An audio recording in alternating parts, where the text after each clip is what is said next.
This one, yes, is working. We will start in 2 minutes.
So,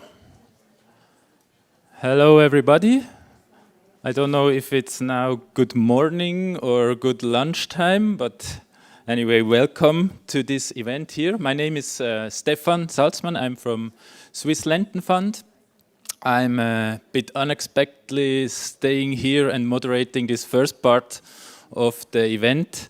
In this moment, I also like to officially thank my colleague Marlene. She prepared this event. She is ill. She's from the University of Bern, but she's following us in the virtual space, I'm quite sure. So, hello Marlene, and thank you.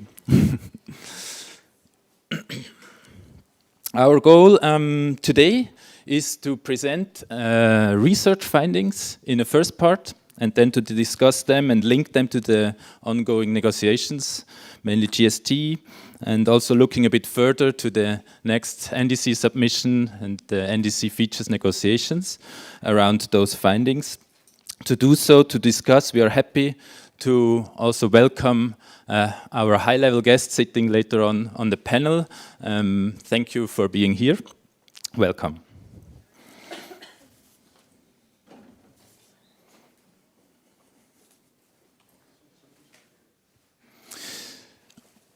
The involved institutions, I will present them shortly in a few seconds. We strongly believe that building knowledge around the research we did is an important, now I have the German word in mind, Baustein. Milestone, thank you. To achieve then later on higher ambitions.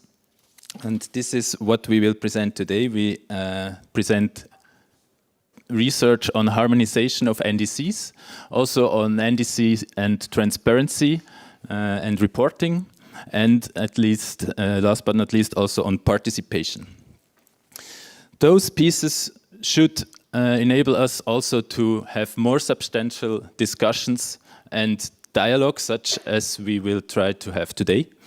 And this will end up then in higher ambitions, also in just climate action and trust to achieve the goals of the Paris Agreement.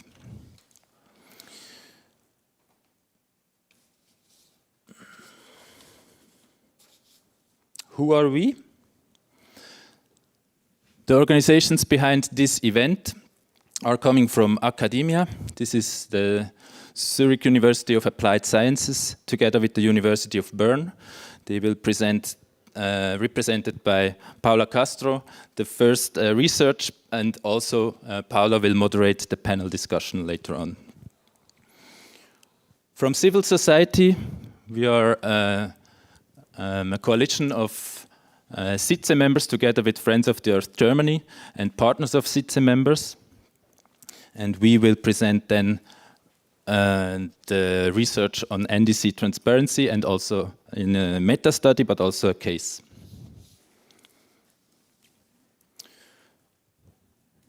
So I like to introduce now the speakers for the first part, and after, in the second part, we will then discuss what they present. My colleague Amira, she will today speak together with my colleague Madeleine due to a voice challenge. And also thank you, Madeleine, to help us out in this situation. She will present a case study from Israel on NDC transparency. My colleague David, he will present a meta-study on 6 different case studies on NDC transparency, out of which the Israel case study is one. And first, I like to give the floor to you, Paula, to present your study on NDC harmonization. And I think the title I got is What International Negotiators Promise and Domestic Policymakers Adopt, Policy and Politics in the Multi-Level Climate Change Regime. Paula, please. Thank you. Thank you, Stefan, for this very nice introduction. Does this work? Or? Now it's working. So thank you for a very nice introduction. Actually, the title of the study has changed, but that doesn't matter a lot. So the new title is the Vertical Policy Harmonization Indices, Assessing the Gap Between Climate Pledges and Policies. So thank you very much for the opportunity to be here and present our research at this side event. This work is being carried out together with colleagues from the University of Bern and with financial support from the Swiss Network for International Studies.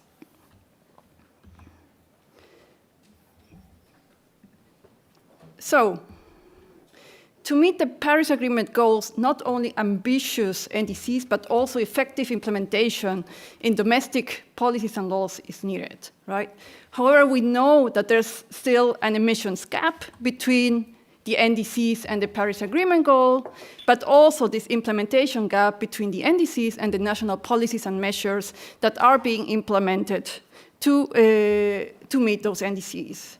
And our research focuses on that implementation gap. We research the extent to which the NDC targets have been translated into national laws and policies.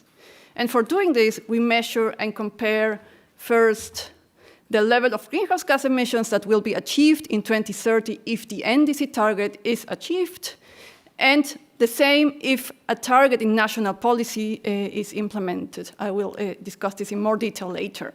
We call this first part the compliance emissions. The second thing that we measure is the sectoral scope of the target in the NDC and the target in national policies and measures. And finally, we assess the policy mix adopted in each sector, in each country, to implement the mitigation target. On the basis of these 3 indicators, we first built a target index that covers compliance emissions and scope, and a policy effort index that incorporates also the policy mix component. And in the next few slides, I will give you some more details about these indicators and of our first results. So these are the results for the compliance emissions. So for each country in our sample, we calculate the level of greenhouse gas emissions that will result in 2030 if the NDC target is met.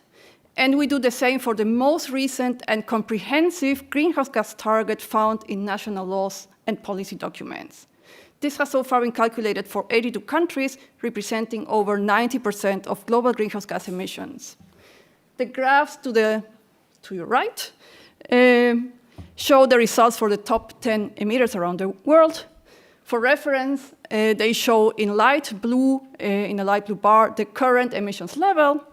And in the dark blue bar, we have the projected emissions level under the NDC target. In the green bar represents the projected emissions level under the national level greenhouse gas target.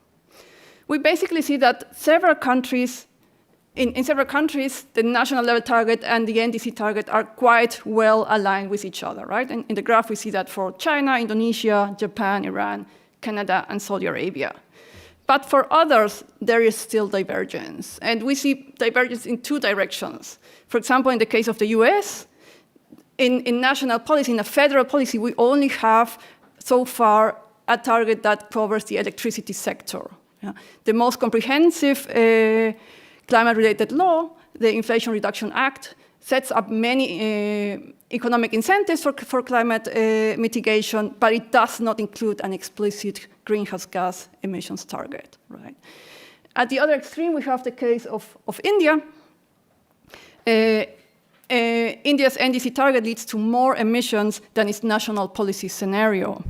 This is related to the strong focus of India in terms of development and in terms of equity. And for this reason, India has for a long time not been willing to commit to an ambitious target internationally.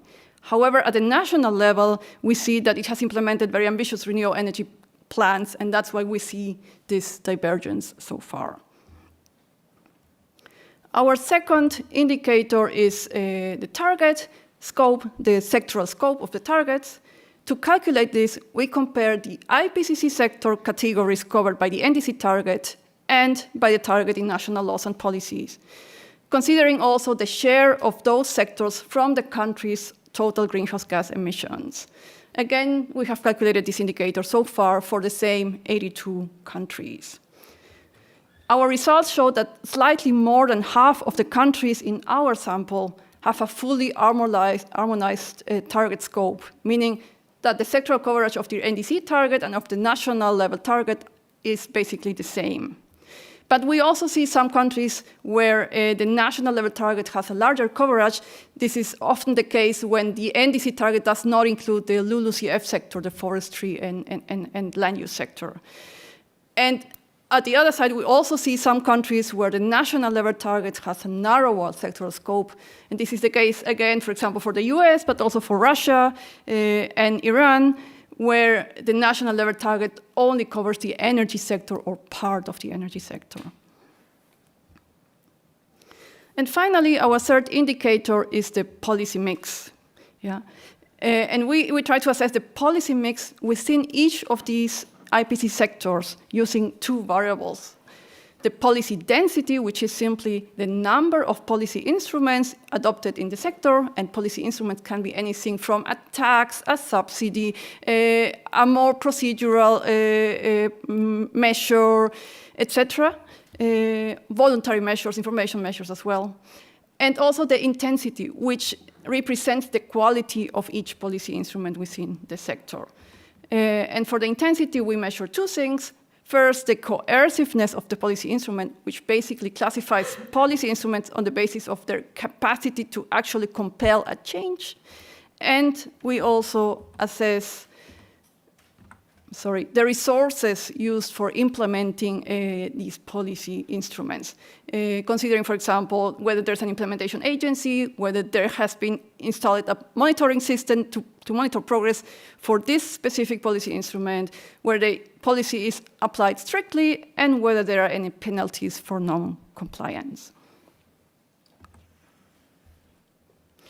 So, with these three indicators, we built our indexes of policy harmonization. This first index, so with the policy mix, this is our assessment of the policy mix. We take this number and quality of mitigation-related policy instruments for each sector and compare that to the share of greenhouse gas emissions of the same sector. And the graph shows the general results. In gray, the gray bars represent our measure of the policy mix. The blue dots represent the greenhouse gas share of the respective sector. And in orange, we have marked the distance between the policy mix and the greenhouse gas share. Yeah. And we basically see that in most countries, the largest policy effort so far has been in the energy sector, which is also in most cases the sector with the largest share of greenhouse gas emissions, right? So we see this type of match. We also have some special cases, for example, in Congo, Democratic Republic of Congo, the largest share of emissions comes from the LULUCF sector, and also most policy instruments have been introduced in this sector. However, the distance shows that the effort is, in most cases, not yet enough to meet the needs of these sectors. So this is the first index that we built. We call this the target index because it incorporates the results for the compliance emissions and the scope. And we basically see that around half of the covered countries have inscribed a greenhouse gas emissions target in national policy that is at least as stringent or as encompassing as the NDC target. We see that particularly several European countries tend to overperform in terms of having a more ambitious target domestically than internationally. And we see that particularly for many developing countries, with a few exceptions, they still have a negative value in the target index, indicating a less ambitious or less encompassing target at the domestic level. And this is not necessarily linked to unwillingness, but our research shows that it's mostly because of slow policy processes that they are still not there in terms of inscribing these targets in national policy documents. If we also take a look at the policy mix within the sectors, the picture is different. We see that now the vast majority of the countries in our sample are not yet there in meeting the demands for achieving their NDC target, right? Among the top 10 emitters, the US, China, and India all have a negative value in this policy effort index, indicating that the national policy underperforms in comparison to their NDC, right?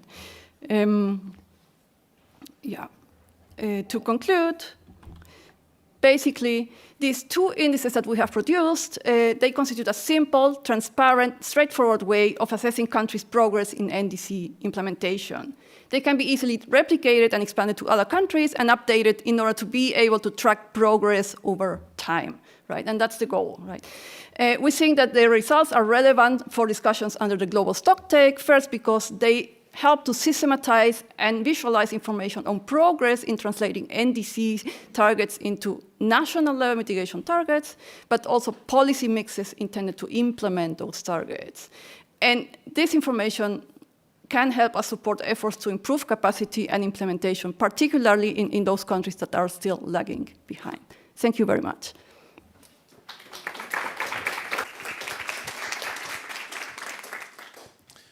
Thank you very much, Paula, for this presentation and also giving already some outlook to the discussion afterwards.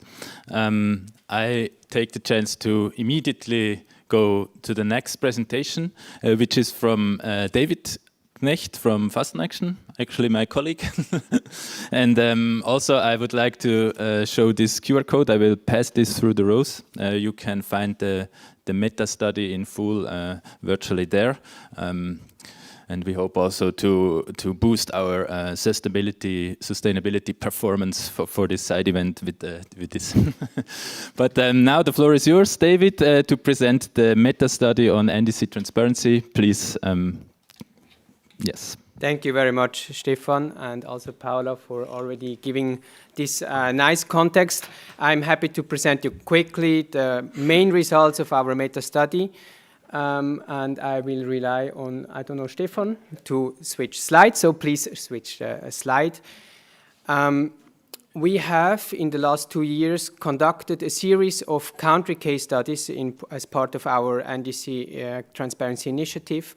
And all of those country case studies, they looked into 3 specific aspects. First one being transparency in target setting. So, not yet, please go back. What is happening now? I put the paper on the arrow. All right, so please, if you can go to the presenting mode.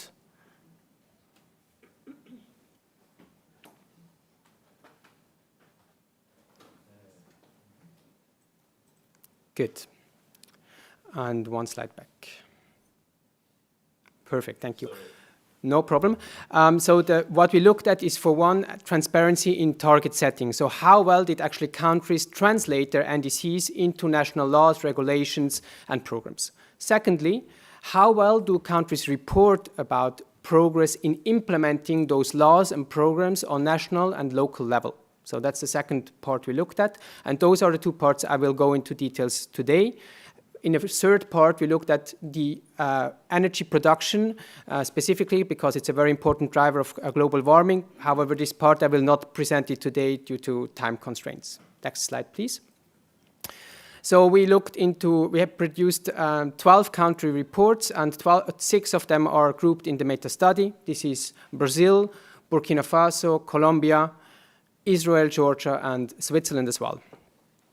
Next slide, please. So let's jump into the results. What did we find? We looked at transparency in target setting, and I will go quickly through that, but generally the good news is that basically all the countries have well-defined emission reduction targets, which are also translated into national policies and laws. So this is good. So that's the first and the third row. Where we, on the other hand, find quite some room for improvement is the enabling policy environment. So we see there limitation in terms of quality of laws and policies to actually achieve the set emission reduction targets. And we looked into, there are different reasons why there is room for improvement. The authors of the country case studies reported on these. For example, in some cases, they came to the conclusion that the policy mix, and we just heard from Paula what the policy mix is simply insufficient to actually achieve the set NDC target. So it needs to be revised. Or they found that the policy mix is imbalanced or immature. So that means that maybe there is too much in terms of voluntary or procedural measures, whereas economic incentives and standards and maybe also some prohibitions are lacking or are underrepresented in this specific country's policy mix. So these are the reasons, and we also found that in some cases the country had quite a weak emission reduction target in the beginning, which also resulted in a weaker emission enabling environment, because simply there was no reason to have a more stringent one, because the objective will be achieved in any case. Please click once. So we looked then at what are barriers that led to this limited strength in enabling environment. And the main barrier, we think, is coordination. So coordination is a tricky one. It's an obvious one. To achieve global warming combating, different ministries have to work together very closely. And that's not very easy, because the different ministries might also have different priorities, right? It's not only about limiting global warming, but it's also about ensuring energy security, for example. So there is, this is a challenge, and this, I think, we have to look at it closely to achieve stronger enabling policy environments. Secondly, also policy continuity is important, so that policy environments are even maintained when the governments change and not shelved and new ones produced. That happens specifically also on local levels. And finally, as I said, unambitious targets can lead to unambitious policy environments. Next slide, please. When we look into transparency in progress tracking, we find the first 3 ones, they make reference to the BUR and BR reports. So we looked at those reports in all the countries. And specifically, in all of them, there are some descriptions of the national enabling environment, so that's good. However, there is very little information on the progress in policy implementation in most countries. And that's somehow worrisome. Whereas in the same countries, we find that they report quite well on specific individual measures. And we think that the reason for this is that these countries have this tradition of developing NAMAs, nationally appropriate mitigation measures, and also then report along the indicators that they developed with these NAMAs. When we look at the national level, we see there is some type of reporting in all the countries on the implementation of policies and programs. However, there is room for improvement in all the cases, in all the countries, in terms of frequency of reporting, but also in terms of content. So some countries, it's hard to actually understand what exactly is reported and how the progress is measured. So that's a second finding. One click, please. Here again, coordination is probably one of the main barriers. Coordination in terms of having a good and systematic monitoring system at local, national, and then also international level. But secondly, there is also maybe this focus on reporting on outputs. So on activities, like how many villages or households have been targeted with specific actions, instead of concentrating on outcome indicators in terms of how much emission reductions can we actually estimate that this specific policy has led to. So that's it in terms of main results we would like to present, and we would now try to make some, or share some ideas on what this can mean for us here in this UNFCCC space in terms of the different processes we work on. Next slide, please. 3 minutes, that's good. All right. Okay, so we have thought, what would that now mean for our NDC process, which is a key process in this space? And one recommendation we would have is that NDCs, the next round of NDCs, is more detailed in a systematic manner, so that countries prepare in a more detailed manner the sectoral targets. They include them in the NDC descriptions or in the part on information on transparency and understanding of the NDCs. And they also describe their enabling environment in more detail, the policy environment, as well as the monitoring and verification system in this specific country. And what we hope from this is actually that this improves the coordination across the different actors on national level, because they have to think together, they have to work together when they start elaborating this NDC, the different ministries on national and but also local level, and also the different other stakeholders, private sector, civil society, local communities. And so this kind of already allows the states then to establish some working procedures, which then can be further developed once the NDC then gets into implementation mode, once it has been adopted, so that this can improve automatically the coordination. Secondly, looking at the ETF, the Enhanced Transparency Framework, we would suggest that the UNFCCC gets a mandate to analyze its first round of biannual transparency reports once they are out, specifically looking at how well do those reports do in reporting on emission reductions of policies, and what maybe capacities are needed in order to improve those reports in that sense. Why? Because we think that these can be very crucial and important elements for learning across parties in this process, and that this helps to build trust among parties in this multilateral process. One click, please. Looking at the global stocktake, I think there are inputs we can give to the global stocktake in terms of the findings of this report here this week in the Technical Dialogue 3. But there are also elements we can take out of the global stocktake, looking then at its result in a couple of months, specifically at the technical annexes of the global stocktake, and maybe we can identify efficient emission reduction policies, but also policies that bring co-benefits for social co-benefits for communities on the local level. And lastly, we think that the UNFCCC should maintain its important role as a sharing space for learnings and best practices, so that the policy mix of the different countries can be improved, ambition and implementation can happen faster. So with this, I hope to give some inputs for the discussion afterwards. Many thanks.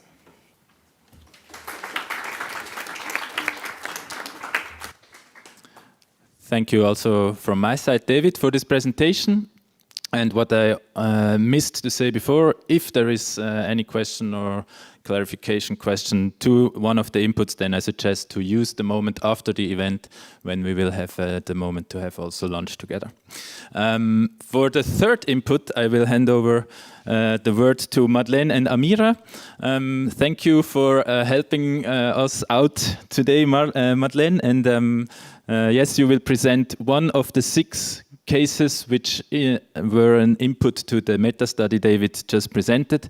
So you make more concrete what was analyzed, and please present. The floor is yours. Thank you, Stefan. As already said, my name is Madeleine Werner. I was not planned to be in this role, and today I'm only the voice of Amira because she's the brilliant mind behind everything I'm presenting now. So I give the credit at the end to her and not to me. Good. Yes, so the first question is, why should a small country like Israel be considered in this event? It is not big. There are 9.3 million inhabitants. The contribution to the global CO2 emissions is 0.15%, but Israel has an over-average contribution in terms of in capita emissions. And they are at 6.13 tons. And by this, when you put all these emissions on the territory, then they are on the 11th position of CO2 emissions per square kilometer in the world. So they are doing and making an impact, and that's the reason we are focusing on them. Because by this, when we are summing up all of these information, then they are equivalent to a medium-sized emitter. Next slide. Exactly, and we are here seeing the emissions in Israel by sector, and there we see that energy and the electricity sector is the highest. You see there is one peak to 50 million tons, and then it's going down. This is not due to mitigation, it is only because of gas replacement, to know where it is coming from. The graph of the electricity emissions is going to rise by 80% in the next 2 decades because of the consumption, which will increase, and at the same because of the electricity strategy. So there is more electricity because sectors that are at the moment not using electricity will use electricity in the near future. Next slide. Here we see the NDCs. And the most updated NDC is from 2021. Compared to 2015, there are now more sectors. The emissions are more detailed because they shift from relative emissions to absolute emissions. And the emission target by 2030 is 27%. And by 2050 is 85%. So you see there is no net zero strategy for 2050, and that's also something we found out. Although the Minister of Israel, the former Minister of Israel pointed out at COP27, he declared that they want to reach net zero by 2050, but for now there is no instrument really proving it. And by this, we can go to the next slide, where we see how the national policies are really implemented and what it means in terms of policies. We see there is no climate bill, so no binding bill with measures, only proposals and governmental decisions, and they are not ambitious. The main policy tool are these governmental decisions. There are 18 in total. Important to know with the governmental decisions, they are not mandatory, they are changing with the coalition, and there is a need to be translated into national plans, that's the next step, and this slide, and into detailed budgeted plans. Out of these 18 governmental decisions, there are only 6 national plans and no multi-year budgeted plans. Yes, so this is also a challenge. And we go to the next slide. Here we put the focus on energy because this is, as David pointed out at the beginning, the level of detail where we want to zoom in, and this is also the area where there is most of the potential, what we saw on slide 2. We see that there are laws on energy policy, but they are before the Paris Agreement and before the NDCs. The first law, the Energy Sources Bill, is about efficiency. And the second, the Electricity Sector Bill, is about renewables, but only in general. It is not about mitigation. And all these laws are not new. When we go to the governmental decisions, on energy there is one, and it is split into 2. Number 465. The governmental decision is about the coal exclusion by 2026, but there is no explanation how it will be replaced. And at the same, it is about the energy target, but there is no renewable energy target for 2050, only for 2030 and 2020. when we look at the strategy, there is a strategy, it is new, it is general, and there is no detailed budgeted plan on the energy transition within the strategy, and this is then the last step. And what we find out here is that without budget, it is really hard to have action, and that is what we traced back by all this tracing and looking at the policies and these different levels. Next slide. To the UNFCCC, Israel is communicating in all different communication ways, by national communication, by biannual updated reports. There is a national GHG emission inventory, but there is no long-term strategy for 2050. There has been simply no submission for that. The main report on national level is one very comprehensive report from 2016. It covers all different sectors, and it is only in Hebrew language.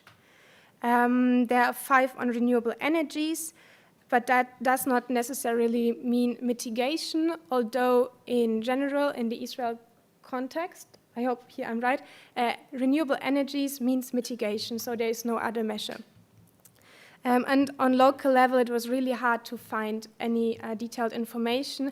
There are some plans and reporting from big cities, but they are all voluntarily, and communities don't have the tool to be reported. So it is not really possible to trace back to local action. The next slide, yes. So when we sum up, we ask ourselves, why is it not possible to trace back? And here there are some elements David already explained to us, but for the case of Israel, there are some detailed ones. It is not traceable because several governmental and administrative bodies are responsible for the NDC, for the reporting and for the implementation. And this is, therefore, there is a lot of coordination needed, and this is not done in the way it needs to be done. At the same, there is little information on local level. This is of the way of the data collection, and especially there is not so much information about the most vulnerable ones to the climate change, and I think this is a really important aspect to remember, that there we need the information and the data, because this is the most important space to work on. And now I finish, and if Amira has something to add, I give her... Thank you, Madeleine. I wouldn't do that better, honestly. Okay. Thank you. I just don't have a voice today, so Madeleine was my voice.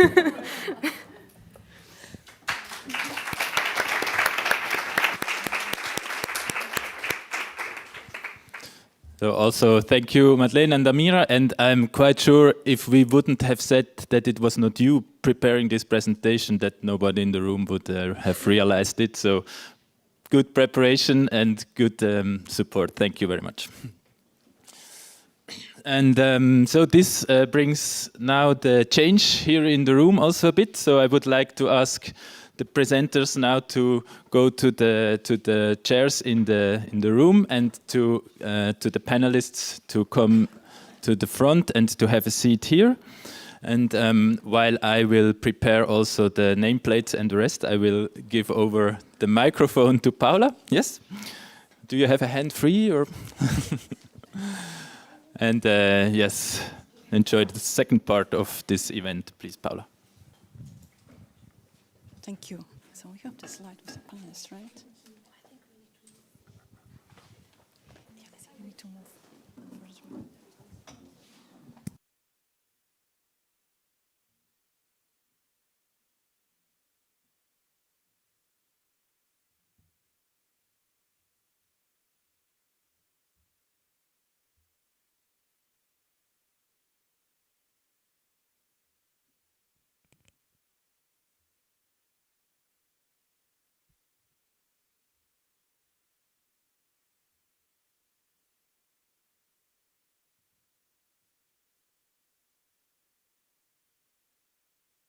So it's a great pleasure to have this high-level panel at this first day at the negotiations in Bonn. Thank you very much for taking the time to be here with us and to discuss with us the challenges in terms of NDC implementation, transparency, and local action. So we have 3 delegates representing national delegations: Lideline Perros from the Swiss delegation, Rosanne Lake from the European Union delegation, and Milagros Sandoval from the Peruvian delegation.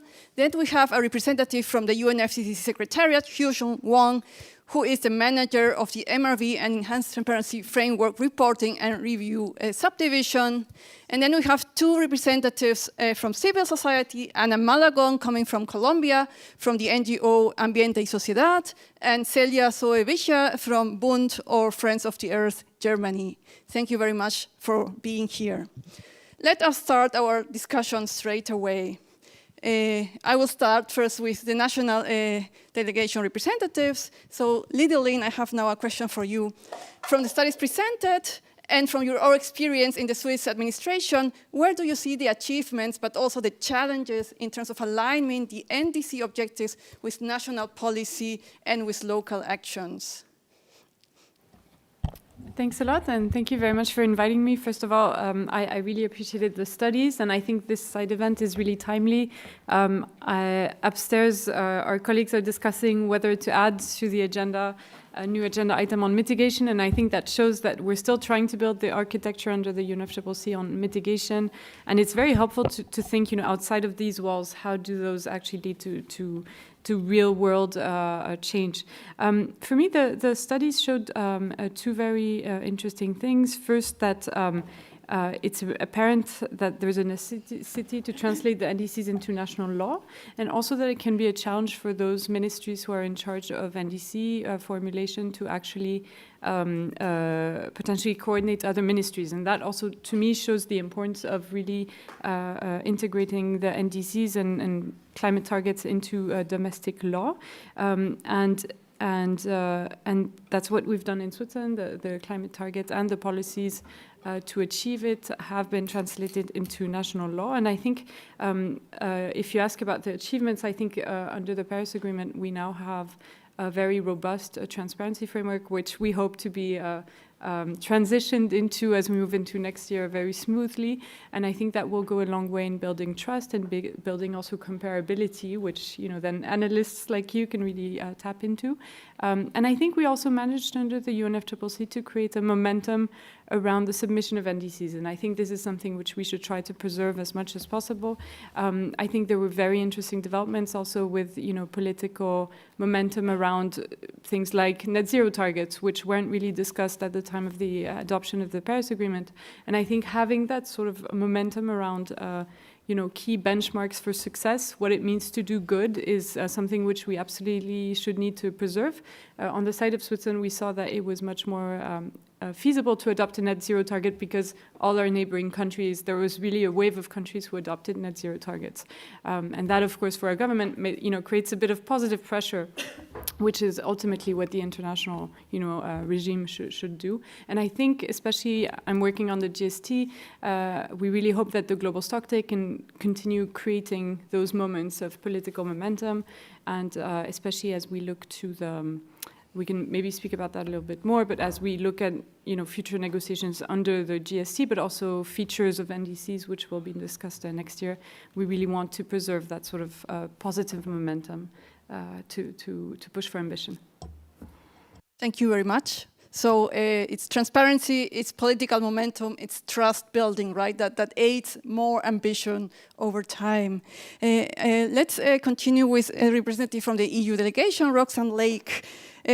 You are an expert on greenhouse gas, MRV, and transparency, and I can imagine that there are additional challenges in a context not just the EU, where you have this supranational level on top of the national processes running in parallel. Can you tell us a little bit more about how this all works in the EU?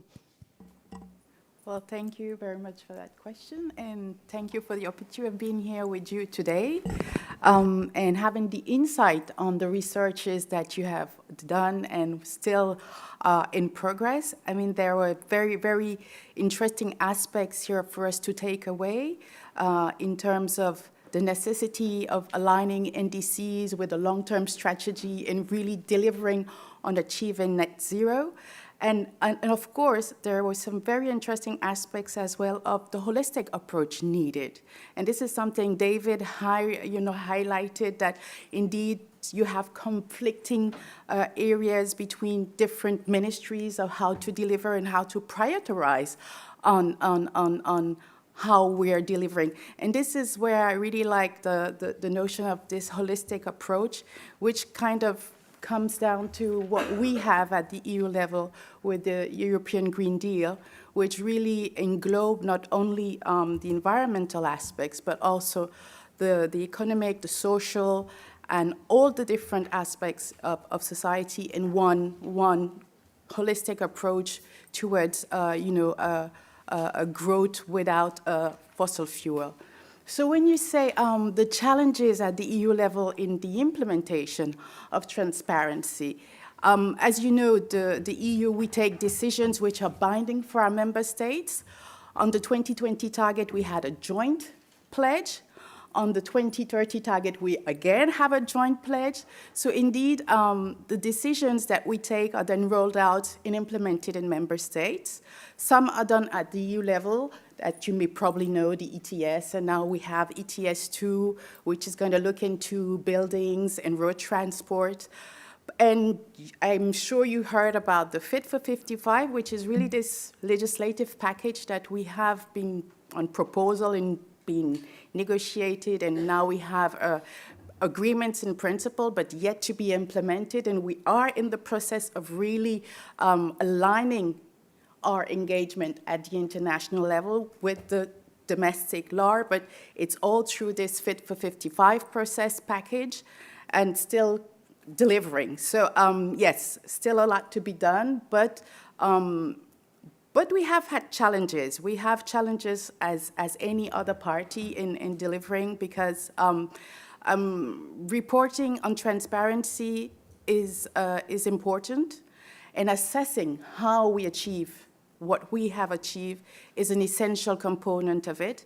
And this assessment sometimes can be of a challenge, because we have 27 member states today, and each member state will deliver in different manner, and we have to, to agglomerate all of this into, one report, one results for the EU, and it can be, in those areas, sometimes challenging. Thank you. Thank you very much, Roxanne. Indeed, the EU is one of the most advanced economies, and even in this context, we see that there are challenges in implementation, in getting from targets and proposals into actual decision-making, right? It takes time, and I think this is also the case in many developing countries. So I invite Milagros Sandoval. She is the General Director of Climate Change and the Certification at the Ministry of Environment of Peru. So I would like to ask you about these challenges, right? The meta-study presented by David has illustrated the difficulties that developing countries have in setting up monitoring, reporting, and verification systems, for example. So what barriers has Peru experienced in establishing these kind of systems at local, sectoral, national level? What do you consider is needed to strengthen this process? Thank you. First, let me thank you for the invitation and congratulations for the studies. They are very important. I think that this helps us also discuss nationally what is needed to continue moving forward. Definitely, I think that the first thing that we have to acknowledge is this one, that this is a learning by doing process, especially for developing countries. The second, that this is like we are doing, this is by progress. So we don't have all the information now. And that's important to highlight, because in many cases, many developing countries, its first challenge is to have the information. Many of us don't have all the information, so we have to start from whatever we have. And from then on, it's a work in progress, and it's working on having better information each time we develop these reports. So that definitely is one of the most important things. And also, part of that information and generating this information is not only the job that we have to do in the government, it's also bringing in support from different organizations, both from state and non-state actors. Definitely also the private sector has an important role in supporting the information, because in many cases they are the ones that have the information, right? So this is part of the process. A second challenge is definitely related to capacity building. We have the information, but we need to strengthen capacities within the national governments and within all stakeholders to move forward on this process. Capacity building definitely in developing countries is also a challenge, because we also have many rotations inside the government. So part of that is strengthening the work with academia, with the universities, with the colleges, so that this information is available and students know about this since they are in college, so that they can link these processes so that they know what we need, and also related to scientific organizations that can understand what we need in order to support and coordinate this process. I would also like to also echo the work related to the challenge related to coordination. Coordination at different sectors is definitely a challenge, because not all of us have a mandate related specifically to climate change. And that is definitely what we're doing now. Hopefully in Peru, the climate change law established already mandates to all sectors related to climate change. But that is not going to change from one day to another. We have to strengthen capacities related to that. So that's part of the process we're doing now. So how we land those international mandates to the national mandates are definitely something that we need to continue working in as part of the process.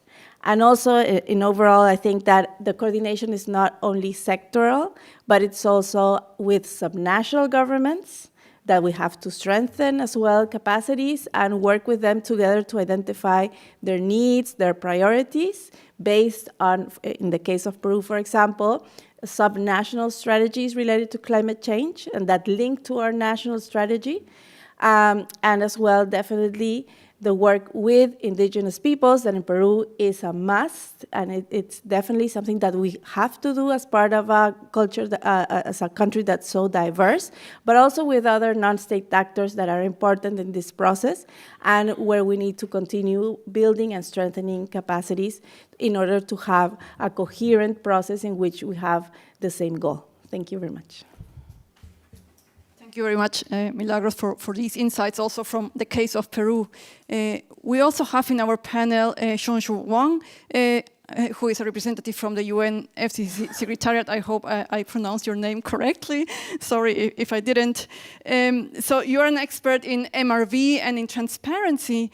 And so I would like to know from you, from the point of view of the Secretariat, how do you translate the findings of these two studies into your own work at the UNFCCC? How do they link to the GST, to the ETF processes from your point of view? Thank you very much, and it's a great pleasure to be here. And thank you very much for the very interesting studies and for sharing your findings. I think these findings really demonstrate how the important role of transparency, actually, because based on your studies, you actually collected a lot of information from BRs, biannual reports, or BURs, biannual update reports that are submitted under this transparency mechanism. So it really shows, these are the national reports are also very essential tools to help parties track the progress that they have made in policy making, and also in identifying the most effective policies and measures to help parties achieve their national goals. And then in the context of Paris Agreement, of course, the the NDCs. I think there are a few points that I took from the findings that colleagues just now presented. I think one thing that is really important is really, I think Milagros just now also mentioned, giving this case of Peru, the capacity. There's still huge capacity building needs in many developing countries. So basically, if we look at where we are now with regards to implementation of the transparency mechanism, we have received around 78 BUR. We have received biannual update reports from 78 developing country parties. And then we have in total 154 developing country parties, which means that you have almost half of the developing country parties that haven't yet submitted biannual update reports. So obviously there is a capacity building needs, and there is a knowledge and information gap. And then this really indicates, points to us, how we help parties build that capacity. That's very important. In particular, from where we are now to under the Paris Agreement, where all the parties are required to make a submission, submit their national reports by the end of next year. So that's a huge challenge going forward. The capacity building needs, and then providing the technical financial support to developing countries to help them to fill the gap. This is quite urgent, because with the information, with the data that is essential, parties will be in a better position, of course, to really start generate this data and information to inform their decision-making process at the national level. So there, at the international level, there's a gap there. So this is what we at the Secretariat have been thinking, because what we are doing at the Secretariat, we have two main pillars, right? One is to support the implementation of reporting and review process. The other one is to provide capacity building support to developing country parties on MRV, on ETF. So how we make these two pillars reinforce each other. So in other words, how can we implement the reporting review process to help with better targeting of the capacity support, technical support to developing country parties. Using this reporting and review process to help with better targeting. That's quite important. This going forward, the ETF will be an essential opportunity to help developing country parties in particular to build that capacity. So this is one thought that I would like to share.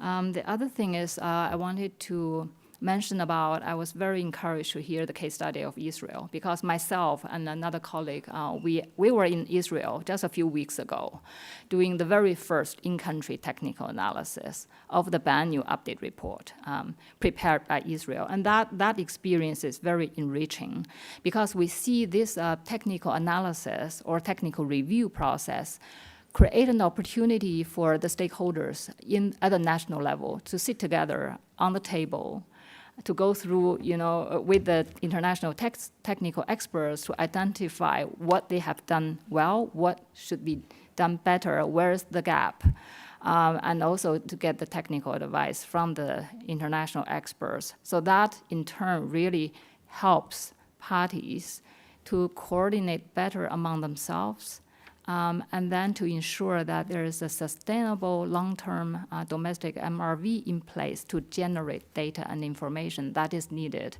to inform domestic policymaking. So I think I'll just stop here. Thank you very much for the opportunity. Thank you very much for these insights. So better coordination, capacity building as critical aspects that need to be improved to improve transparency. I would like to now invite Ana Malagón, who is a researcher in the Climate and Environmental Justice Program of Ambiente y Sociedad, a Colombian NGO. So Ambiente y Sociedad was involved in the preparation of another one of these case studies that was covered by the meta-study presented by David. So I would like to ask you specifically about the role of civil society. So what role can civil society play in monitoring, helping to monitor climate policies and climate action at the local level? How can you influence the transparency outcomes? Okay, thank you. Is working? Yes. Thank you for the question, and thank you everyone for being here. Actually, what we do in Ambiente y Sociedad is kind of seeking which are the policies and the NDC also and the NDC of the country, and compare these in order to know if the efforts actually are clearly direct to climate change actions. So after this revision, we actually determined that even if there are efforts to link the NDC and climate policy and regulations, we see also very few challenges when translating these policies in climate action. First of all, despite the advances of the integration of the NDC in different policies and sectors, there are still challenges, as David says, in the interinstitutional coordination within and between the different territorial levels. That's why Ambiente Sociedad, we think that it's essential to strengthen the coordination and cooperation mechanisms between the different actors involved to ensure the coherence and the effectiveness of climate change and climate policies. And the second instance, the country's capacity in terms of data collection and systematization, the measurements of the results, and also the monitoring of progress in the implementation of the NDCs and policies still need to be reinforced, as just said Milagros, and this is essential to evaluate and make decisions regarding the results and also the impacts of these climate policies. And finally, one of the main challenges that we discovered during this case study is that NDC there is not an adequate financing. Although the country has made progress in mobilizing international resources, it's still necessary to strengthen the sources of financing, in addition to incorporating resources allocation processes for the different plans and actions aimed at meeting these commitments. So we have all these inputs in order to also do advocacy with the government delegation, and that's how we think that we can help in these climate actions activities. Thank you. Thank you very much, Anna, for the work you are doing in Colombia. Finally, I have also in the panel Celia ZHAW, who is a project associate at the Department for International Climate Policy at Bund, Friends of the Earth, Germany. And we know you, Bund, you have worked on a related study on civil society participation or local participation in NDC implementation. Would you like to share with us some of the insights you gained from that study? Yes, thank you, Paola. So at Bund, which is Friends of the Earth Germany, we were part of the NDC Transparency Initiative, and in the recent month we have commissioned 5 additional case studies, which were then conducted by local research teams in Kazakhstan, Moldova, Chile, Argentina, and Costa Rica. And one part of the studies was basically a copy of what David just presented, just to kind of look at further case studies. And then we had a second part where we also wanted to look at the enabling conditions for civil society participation, because we consider both transparency and participation as crucial aspects of successful climate policy. And we also feel like that they are interlinked in some cases. And it's sometimes hard to be the last speaker on the panel because so many really brilliant points have been raised already. Thank you so much to my colleagues. I wanted to focus in on one specific aspect that we found both in our own studies, but that David had also mentioned in the meta study, that when it comes to the implementation of international climate commitments throughout the different levels, so it moves from the national level to the regional level and then to the local, there's often the problem of a lack of awareness, specifically on the local and regional levels. And I think especially my colleagues from Peru and the UNFCCC have already touched a bit on this issue, because in essence, it might be a question of capacity building, which can touch on these like complex policy measures we just mentioned, but I guess can also just touch on basic knowledge of what climate change means and what it can mean to a local community, especially when there are other struggles that might be more prevalent at that moment, and understandably so. And so with the focus that our studies took, we felt that especially civil society actors could play a very crucial role in these processes. My colleague from Peru already mentioned the indigenous communities, which is of course a very crucial factor, but I guess besides that, I feel like in any place where there is some form of civil society that is active and that is actually able to function just from what the environment is set up and what the legal situation is, I think it's always crucial to consider them stakeholders that are basically experts on the conditions on the ground, right? Because they know their regions, they know the cities they come from.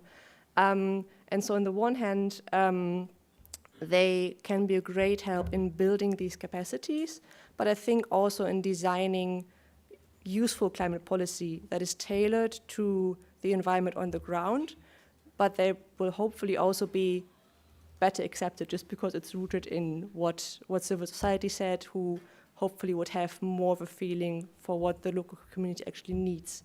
So I think this ties in which something that David mentioned in his suggestions towards the UNFCCC, that on this really meta level we are functioning in the next 2 weeks to also really regard it as a sharing space, as a place for sharing good examples, but also as a place that does take civil society stakeholders seriously.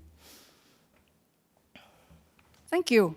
And now we have still a few minutes for maybe a last final question, which I will direct to all panelists. So whoever feels willing to say something on this question, you're please welcome. So participation of civil society, but also of local communities is crucial to ensure effectiveness, ownership, and also I think to ensure positive co-benefits for the local communities and to prevent negative social effects, right? This is very important. And so the question would be how to incorporate this local participation and this local perspective at the international meta level in which we are here. How can we improve that connection? Please. Thank you. Definitely it is a big challenge, but I think that one of the things that we have to have clarity on is that in one place, the international level gives us guidance. But when we go to at the national and subnational and local levels, we need to start linking, for example, related to indigenous peoples, traditional knowledge. They know they are stewards of where they are. So we have to link the traditional knowledge that they have, the monitoring systems that they could have already been established and linked to the process.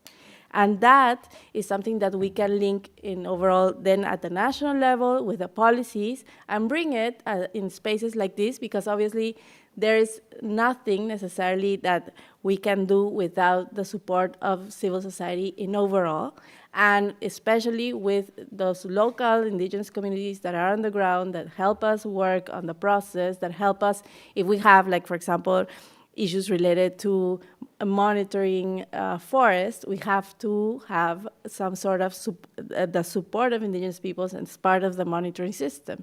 So how do we bring it here? We bring it through the reports that we send to the UNFCCC. We explain that in the BUR and the BTR. We explain the process that we are working on, and as part of that, we can leverage that information to other countries as well. I think in overall that also implies South-South dialogues in where we can discuss this process and also eventually strengthen this, as my colleague Anna said, how do we also establish the right channels to fund this process so that this is already embedded and that this has ownership in the country. Thank you very much. Thank you very much. Yes, please. Sure. Thank you. I just wanted to, in addition to what Milagros said, I just wanted to inform you in case you are not aware of. Actually, under the UNFCCC process, we have a multilateral dialogue. we have facilitative sharing of views tomorrow, actually, where parties really share their experience, including initiatives by local communities.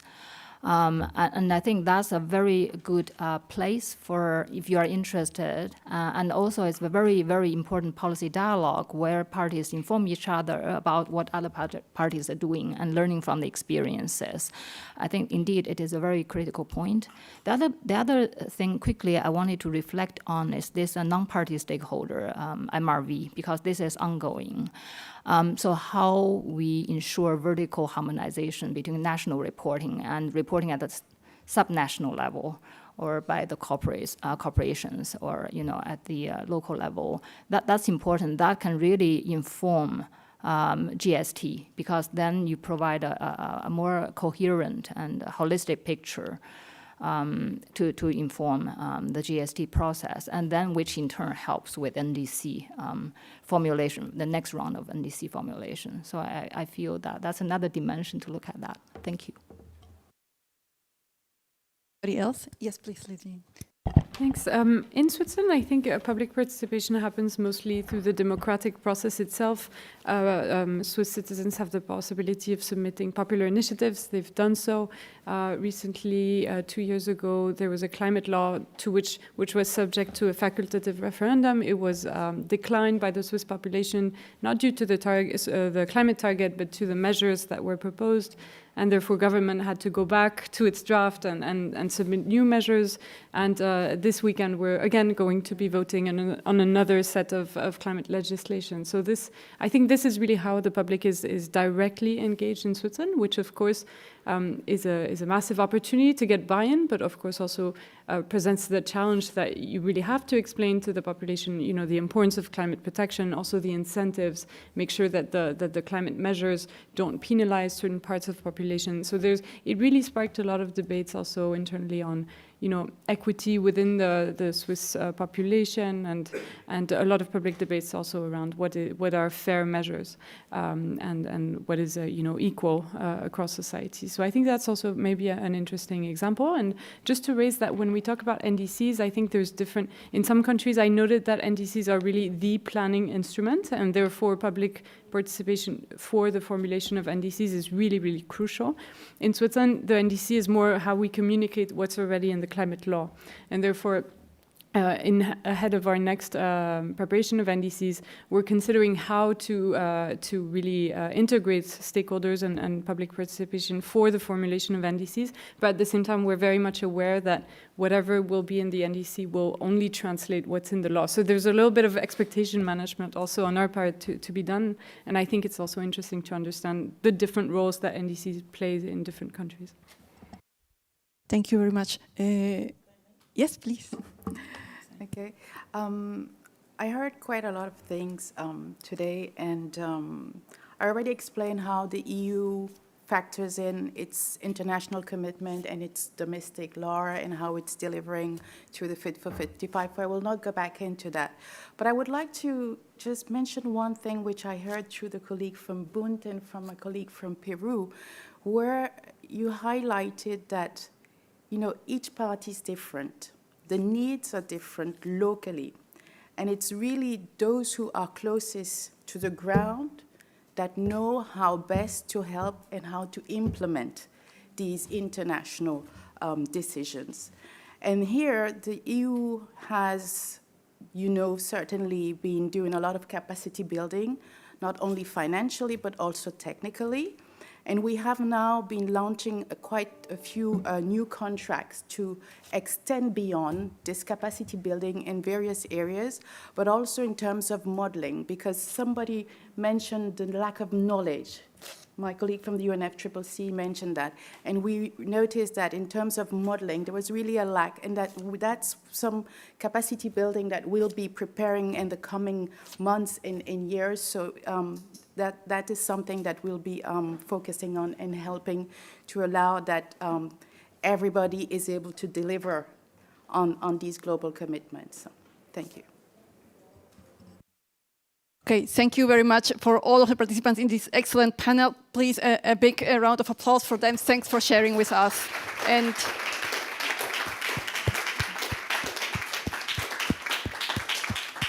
we also invite you to some snacks, and we can keep discussing more informally there. Thank you very much.